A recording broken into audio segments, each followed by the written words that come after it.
अस्सलाम वालेकुम, मैं हूं गौर सियाल। नाज़रीन किराम, आज 3 जून है और दिन है जुमे का। अहम तरीन खबरें आपके सामने रखते हैं। पहली खबर जो है वो सीसीडी के हवाले से आपके सामने रखते हैं कि लाहौर में एक वाकया होता है और गैर मुल्की खवातीन के साथ जिनसी ज्यादती की जाती है। मुबैना तौर पे 2 से 3 खवातीन हैं जिनके साथ पंजाब के बहुत बड़े हुकूमती अहम तरीन शख्सियात के बड़े करीबी लोगों की जानिब से और बैरून मुल्क से कैसे उन खवातीन के साथ रब्ता किया गया और फिर उनके साथ जिनसी ज्यादती की गई। लेकिन अभी तक सीसीडी की तरफ से अभी तक उनके नेफे में पिस्टल नहीं चल सका। आपने आम रूटीन में सुना होगा कि जनाब फला चीचा वतनी में फलाने को छेड़ने के ऊपर पिस्टल जो है वो चल गया, या फिर सीसीडी ने वो बंदा जो है उनके साथियों से फायर कर दिया और बंदा जो है वह फौत हो गया, मर गया। या वाकयात सुनते हैं जी फलाना ज्यादती का मुलजिम जो है उसके साथियों से छुड़ाने आया और उसके साथियों की फायरिंग से फला फला जो है वो मर गया है, वो उसको फायर लग गया है। और सीसीडी जिस काम के लिए थी वो यही था कि किसी के साथ कोई ज्यादती होती थी तो वो आर पार हो जाता था, फुल फ्राई किए जा रहे हैं। लेकिन एक ऐसी ज्यादती हुई है जिसके ऊपर सीसीडी ने अभी तक कोई एक्शन नहीं लिया और सीसीडी ने अभी तक कोई नेफे में पिस्टल नहीं चलाया। सीसीडी ने साथियों से जो फायरिंग करके, साथियों की फायरिंग से जो लोग मर जाते हैं और बाद में कहते हैं कि जी ये साथियों की फायरिंग से मर गया है, इसके साथी से छुड़ाने आए थे, वो भी अभी तक सीन हमने नहीं देखा। पैरा फोर्स भी हमने देखी थी, बड़े बड़े लोगों के जो है वो दुकानों पे जाकर उनके दुर्गत बनाते थे, वो भी नजर नहीं आई। पंजाब पुलिस अपने बड़े किरदार से मानी जाती है, खुसूसी तौर पे ज्यादती केसेस में मुलजिम को सीधा ठोका जाता है, लेकिन वो भी खामोश दिखाई देती है। ये ऐसी वजह क्या है? सीसीडी के लिए क्या इम्तिहान बन चुका है? एफआईआर का मतन पढ़ के मेरे रोंगटे खड़े हो गए हैं कि ऐसे फिरौन जो पाकिस्तान के नाम के ऊपर धब्बा हैं और ऐसे कालक बदनुमा मकरू भद्दे कमीने लोगों को जो हमारे ऊपर मसल्लत किया हुआ है, उन्हीं के रिश्तेदार, उन्हीं के ये बद किरदार लोग जो हैं ये पाकिस्तान की बदनामी का बहस बन रहे हैं और उनको फिर आपने हुकूमत में भी बैठाया हुआ है। एक आप पाकिस्तान की बदनामी का बहस बन रहे हैं, पाकिस्तान के नाम के ऊपर आप एक धब्बा हैं, पाकिस्तान की जो शनाख्त है उसके ऊपर आप धब्बा लगवा रहे हैं, पाकिस्तान को बदनाम करवा रहे हैं और उन्हीं लोगों को, उन्हीं के रिश्तेदारों को, उन्हीं के करीबियों को हुकूमत में मुसल्लत किया हुआ है। मेरी बड़े अजीब सिचुएशन हुई जब मैंने मुकम्मल एफआईआर पढ़ी। ये काला धंधा करते कैसे हैं? ये जो बैठे हैं लोग इस वक्त जो काला धंधा करते हैं, इनके पीछे बड़े मकरू काम है। मैं तो नहीं कहते किसी का मसाज सेंटर पकड़ा जाता है दुबई लीक्स में। ये गंद है, गंद, ये गंद बैठा हुआ है भाई। और कोई जनाब लड़कियों को ब्लैकमेल करता है, बाहर से मिलवाता है, मुख्तलिफ टूर के ऊपर जनाब मुलाकातें हो जाती हैं, चौक चौराहों में बुलाया जाता है और कहते हैं हम आपकी बड़ी खिदमत करने को तैयार है, हमारा मुल्क बहुत खूबसूरत है। तारीफ करते हैं सबसे पहले ये लोग। बैरून मुल्क खवातीन को जो टूरिस्ट होती हैं उनका कहीं भी टूरिस्ट पॉइंट पे पर मुलाकात होती है और वहां पे पाकिस्तान के बारे में बताते हैं पाकिस्तान इज ब्यूटीफुल, अल्हम्दुलिल्लाह ब्यूटीफुल है। लेकिन इसमें जो कमीने और घटिया लोग हैं वो पाकिस्तान को दागदार कर रहे हैं। इनसे जितना जल्दी हुए जान छुड़ा लें। ये पाकिस्तान को बदनाम कर रहे हैं, ये पाकिस्तान को काला कर रहे हैं, ये काले हैं, ये बद किरदार हैं, ये जहल हैं और इनके घर में मां बहन बेटी की कोई तमीज नहीं है। दुबई लीक्स में मसाज सेंटर पकड़े पड़े हैं। अब मसाज सेंटर हमारे मुआशरे में एक ऐसी जगह का नाम है जो मैं यहाँ पे बड़े हमारे खवातीन और हजरात हैं, मैं उनके सामने ऐसी चीजें नहीं रख सकता। मुझे फैमिली में बैठ के सुनती है, मुझे कमेंट्स करते हैं लोग। तो जिनके दुबई लीक्स पकड़े गए हैं, जिसमें मसाज सेंटर पकड़े गए, वो हमारे ऊपर हुक्मरान बना दिए इन्होंने। और दूसरा किरदार जो पाकिस्तान को खूबसूरत पेश करते हैं, लोगों को तारीफें करते हैं, अल्हम्दुलिल्लाह पाकिस्तान खूबसूरत है।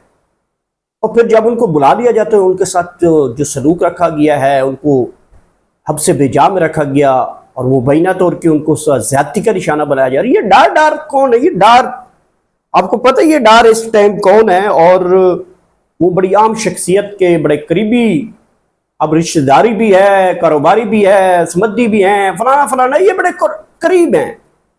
और ये डायरेक्ट नहीं कर सकते, इनके पीछे कुछ करैक्टर इन्होंने रखे होते हैं ऐसे कामों के लिए।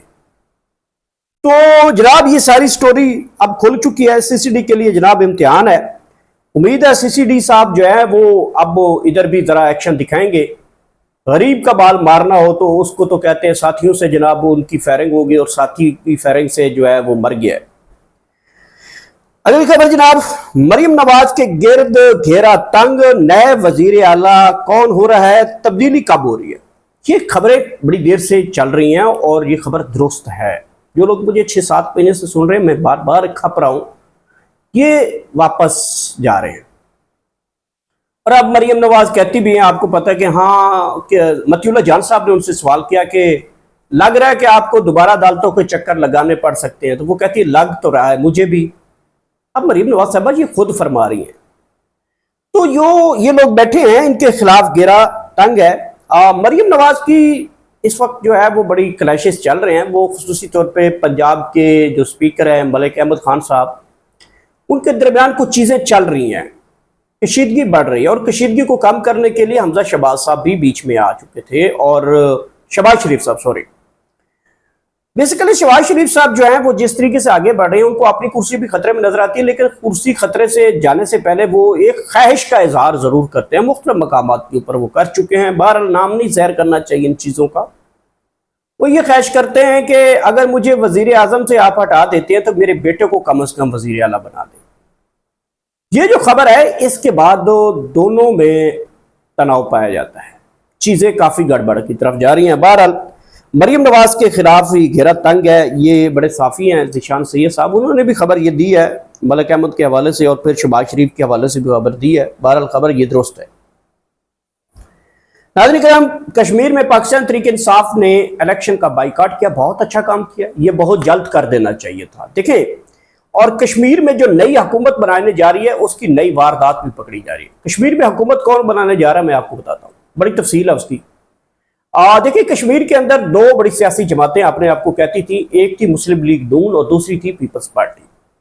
लेकिन जिस तरीके से वहां के लोगों के साथ सलूक रखा गया है, जिस तरीके से पीपल्स पार्टी के वजीर आजम ने वहां पे अवामी लोगों को वहां पे जो है उनको कलदम करार देकर उनको दहशतगर्द करार दिया, उसके ऊपर लोगों का रिएक्शन बहुत सख्त है।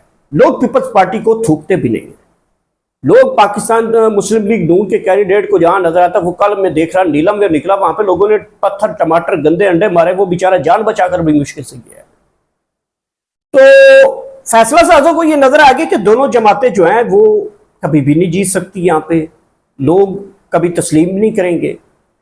तो उन्होंने फिर अपने एक और सिक्का जो है वो अलीम खान को मैदान में उतारा है। अब अलीम खान साहब जो है वो पहुंच चुके हैं और वहां से धड़ाधड़ जो कैंडिडेट है वो उनके मफलर जो है वो पट्टे जो हैं वो उनके डाले जा रहे हैं। और एक पट्टा जो है वो साबिक वजीर आजम, पहले वो पाकिस्तान तहरीक इंसाफ का था, उससे पहले पीपल्स पार्टी का था, फिर पाकिस्तान तहरीक इंसाफ में आया, फिर पाकिस्तान तहरीक इंसाफ से निकल के फिर मुस्लिम लीग नून में गया, फिर मुस्लिम लीग नून से निकलकर फिर ये पीपल्स पार्टी में गया, फिर इस्तेकाम पाकिस्तान में गया, फिर पीपल्स पार्टी में गया और फिर दोबारा इस्तेकाम में आया है तनवीर इलियास। आप अंदाजा लगाएं इस बंदे ने कितनी वफादारी बदली। और अब ये जो वहां पे पट्टे डाले जा रहे हैं जिनको, तो ये पीपल्स पार्टी और मुस्लिम लीग नून को लोग वहां रिजेक्ट करेंगे और फार्मूला आएगा, देखिए नई जमात आई कि लोग नई जमात कामयाब हो गई है और बेसिकली फैसल साजों की ही जमात होगी ये और उन्हीं का आर्डर वहां पे चलेगा। तो नई जो पार्टी आई है उससे पहले पाकिस्तान तहरीक इंसाफ ने बड़ा अच्छा फैसला किया। उन्होंने कहा कि ये इलेक्शन जो है हमें फायदा ही नहीं लड़ने का, जरूरत नहीं है इस काम की। जब पाकिस्तान तहरीक इंसाफ वाले जीते भी, खर्चा भी करें, लड़ाई झगड़े भी करें, फलाना करें, ढुंगाना भी करें और फिर रिजल्ट भी ना माने, जो मर्जी कर ले पाकिस्तान तहरीक इंसाफ, फिर फायदा क्या है। बड़ा अच्छा, मैं इस किताब को सराहता हूँ। लेकिन कई लोग इसको बड़ा ये भी कह रहे हैं कि नहीं नहीं, इनको तो इलेक्शन लड़ना चाहिए था, लोगों को मोबिलाइज रखना चाहिए, ये करना चाहिए। वो राय भी दुरुस्त है मेरे समझ में, लेकिन मेरे ज्यादा समझ में ये दुरुस्त है कि अगर आप 33 सीट्स हैं और वहां से आप ले जाते हैं 25-30 सीटें आप ले जाते हैं और वो सीटें देते ही नहीं हैं और वो देते ही नहीं है और कहते हैं कि नहीं है, तो फिर फायदा क्या है इस इलेक्शन का। बहरहाल पाकिस्तान तहरीक इंसाफ वालों ने ये अच्छा फैसला किया है। एक और बड़ी खबर चल रही है कि मरियम नवाज साहबा और सुहेल खान अफरीदी के दरमियान कुछ चीजें जो है वो गड़बड़ हुई है। एक तो इनकी मुलाकात हुई है कल या परसों हुई है, और मुलाकात किसी ऐसे मकाम पे हुई है जहाँ पे कोई और नहीं था, और लोग जो हैं वो तालियों के पीछे बैठे। ओ भाई, एक ऐसी तकरीब है, देखिए बड़ी कॉमन सेंस की बात है, लोग इसको बड़ा जज्बाती लेते हैं। कारकुन है, बड़ी बात है, मारे खाता है, जिनके घरों में रेड्स होते हैं, जिनकी बहनों बेटियों को उठाया जाता है। मरियम नवाज के कहने के ऊपर लोगों की चादर चार दीवारी तोड़ी गई, बहनों के दुपट्टे नोचे गए, बालों से खींचा गया। तो जब ये लोग सोचते हैं और इनको तालियां एक दूसरे को बजाते देखते हैं, सारी बातें उनके जज्बात हैं। लेकिन एक हकीकत है, वो बात बड़ी जरूरी आपको समझानी। देखिए, ये जो तकरीब थी जिसमें चीफ जस्टिस ऑफ पाकिस्तान जनाब याहिया अफरीदी साहब की ये तकरीब थी, उसमें ये चीज़ बड़ी वाज़ेह थी। उन्होंने ये बताने की कोशिश की कि एक प्रोफेशनल किस्म के, अब वहाँ पे क्या वो मरियम नवाज तकरीर करें और सुहेल साहब अफरीदी साहब जो हैं वो तालियां ना बजाएं, ये गैर मुनासिब, ये एथिक्स के खिलाफ है, ये एथिक के खिलाफ है, सॉरी। और अगर सुहेल अफरीदी साहब तकरीर करें और मरियम नवाज तालियां वहाँ पे ना बजाती तो ये भी एथिक के खिलाफ था।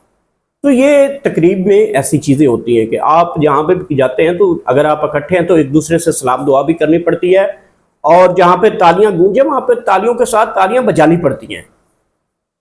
बाकी सियासत और इख्तिलाफ अपनी जगह पे होता है। जब आप एक स्टेज पे खड़े होते हैं तो वहाँ पे ऐसी चीज़ें जो हैं वो नहीं होती। आप इमरान खान साहब को भी देखिएगा, कभी कैसे ऐसे मौके आएंगे उनकी ज़िंदगी में, जब वो वज़ीर आज़म थे तो शहबाज शरीफ से हम मिलते थे, बातचीत होती थी उनकी। तो ये गलत सोच है, बड़ी कठोर सोच है। मैं इस सोच के बिल्कुल इख्तिलाफ करता हूँ कि जनाब वो अगर दुआ सलाम उन्होंने की है या कहीं एक दूसरे के लिए तालियां बजाई तो लोग उसको बड़ा नेगेटिव ले रहे हैं। मैं इस परसेप्शन को बड़ा गलत सोचता हूँ। बहरहाल देखते हैं अब होता क्या है। नया वज़ीर आला की बड़ी बात चल रही है और नए वज़ीर आला की तकरीब की बातें चल रही हैं। कौन होता है नया वज़ीर आला, देख लेंगे हम भी। अब तक यही थी जनाब, अपनी राय जो है वो कमेंट सेक्शन में लाजमी बताइएगा। नेक्स्ट वीडियो में आपसे दोबारा मुलाकात होती है। आखिर में अल्लाह पाक आप सबको इतनी ज़्यादा खुशियाँ दे वो आगे खुशियाँ तकसीम कर सके। Thank you so much.